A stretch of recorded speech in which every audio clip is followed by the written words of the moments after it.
the 8th main installment of the Five Nights at Freddy's saga beings with a glam-rock 80s version of Freddy Fazbear, noted child-murdering robot, suffering a malfunction on stage in front of his hordes of fans.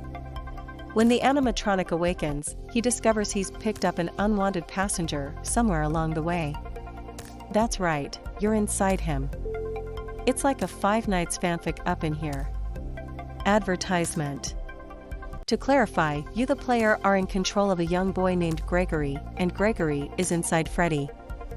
Apparently, the lad was being pursued by Vanessa, a security guard at the massive Freddy Fazbear's mega Pizzaplex shopping mall, and took refuge inside Freddy's spacious chest cavity. Upon discovering this, the disturbingly sentient Mr. Fazbear tears Gregory limb from limb, bathing in his vital fluids. Or at least that's what I expected the bear to do. Instead, he befriends young Gregory and vows to help him escape the shopping complex. That's right, instead of the series staple of a mysterious person on the phone, Freddy himself is here to save the day in security breach. He gives Gregory a novelty Fazbear watch, which allows the pair to communicate with each other as Gregory crawls through security vents and navigates dark hallways, relentlessly pursued by the more evil and bloodthirsty members of Freddy's band. It's a neat twist on the series formula, but I cannot help but fear the big metal bear. No matter how nice he seems or how dapper he looks in his tiny hat, he carries within the sinister air of a bear that's been scaring instead of caring since 2014. The game's opening not only asks me to help Freddy escape from his dressing room where he's been locked down pending repair, it also tries to convince me that climbing back inside his insides is a good idea. Just watch.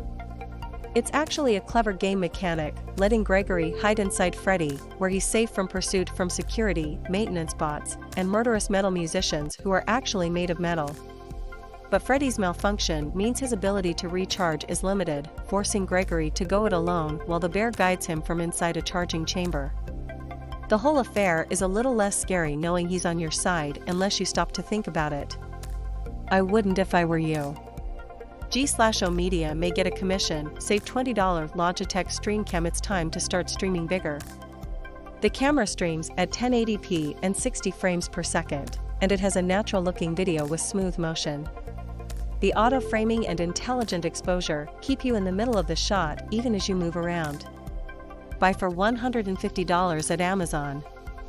Five Nights at Freddy's Security Breach is developed by Steelwool Studios instead of creator Scott Cawthon, who retired earlier this year amid controversy over his support of reactionary politicians.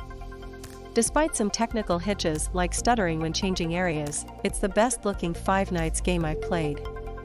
The free-roaming first-person exploration helps build tension, the characters are bright, shiny, and terrifying, and Freddy Fazbear's mega Pizzaplex is a color-splashed nightmare of 80s-era consumerism, a proper playground for sentient murder machines.